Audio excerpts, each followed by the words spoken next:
ज़कात के असल हकदार कौन होते हैं, यानी किन किन लोगों को ज़कात दी जाती है, किन किन रिश्तेदारों को ज़कात दी जाती है।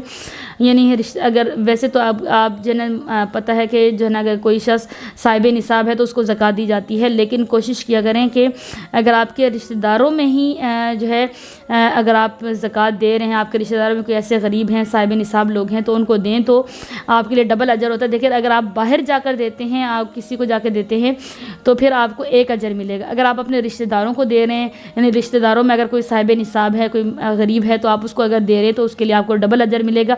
एक रिश्ता बनाने की वजह से आपको अजर मिलेगा और दूसरा अजर जो है ना आपको ज़कात देने का अजर मिलेगा।